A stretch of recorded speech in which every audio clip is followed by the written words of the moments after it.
February 1945. World War II is nearing its end, but the fate of humanity hangs by a thread. In absolute secrecy on the frozen coast of the Black Sea, three men gather to decide the future of the planet. This is not just a diplomatic meeting. This is the exact moment the world as we know it was carved up and divided behind closed doors. Today, we are diving into the Yalta Conference. Who were the three titans who redrew global borders? What was actually decided behind closed doors?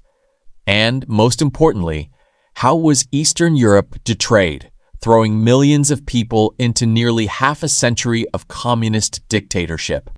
Stick around until the end, because the geopolitical chess moves used back then look shockingly similar to the world we live in today. It's February 1945. Nazi Germany is caught in a vice of steel. From the west, American and British troops are advancing rapidly. From the east, Stalin's Red Army is sweeping everything in its path, standing just a few hundred kilometers from Berlin. Hitler's defeat is no longer a question of if, but when. But a massive new problem arises. What happens to the world after the war?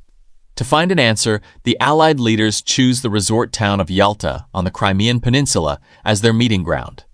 The city had been devastated by the German occupation, but the Soviets quickly renovated the luxurious Levadia Palace, the former summer residence of Tsar Nicholas II. The entire place was bugged with hidden microphones by Soviet intelligence, giving Stalin a massive psychological and information advantage from day one. First, we have Franklin D. Roosevelt, President of the United States. Roosevelt was very sick, exhausted, and would tragically pass away just 2 months after this conference. His main goal was to secure Soviet help to defeat Japan in the Pacific and to create a global organization to prevent future wars. Unfortunately, his failing health made him highly concessive to Stalin's demands. Second, Winston Churchill, Prime Minister of Great Britain. Churchill was the ultimate skeptic. He saw right through the Soviet threat and desperately wanted to save the independence of Poland and Eastern Europe. However, Britain was bankrupt and war-weary. Churchill knew he no longer had the military muscle to stand up to Moscow alone.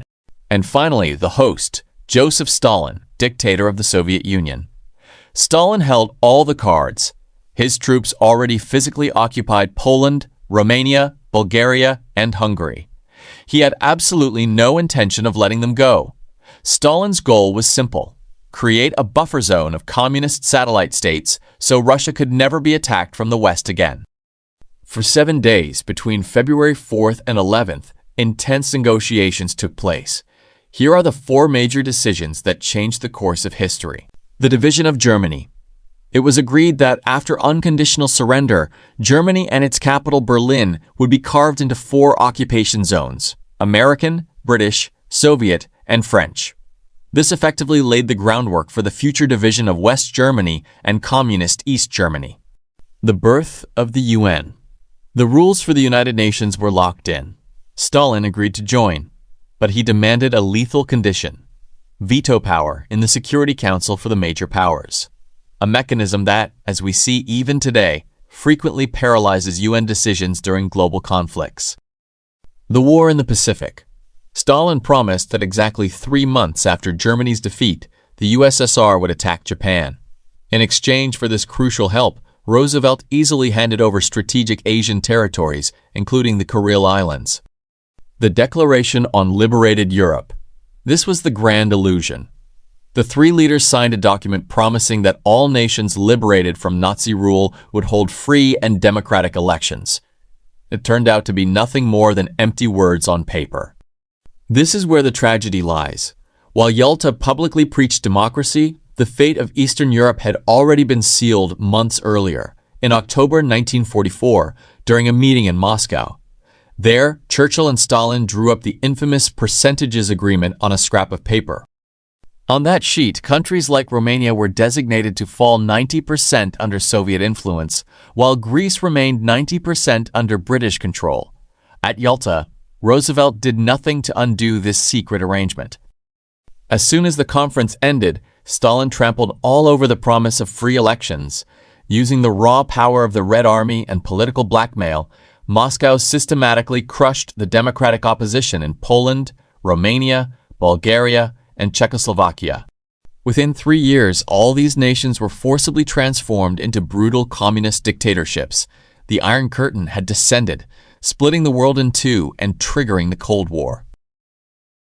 The Yalta Conference stands in history as a symbol of pure political cynicism. It proved that when empires sit down to carve up spheres of influence, the destinies of millions of ordinary people become mere bargaining chips. Yalta did not bring true peace. Instead, it froze Eastern Europe in fear and in isolation for nearly 50 years. What do you think? Did the Western Allies truly have a choice against Stalin, or was it a total betrayal? Let me know your thoughts in the comments below. If you enjoyed this quick breakdown, make sure to hit that like button, subscribe, and turn on notifications for more stories that change the world. Until next time, stay curious.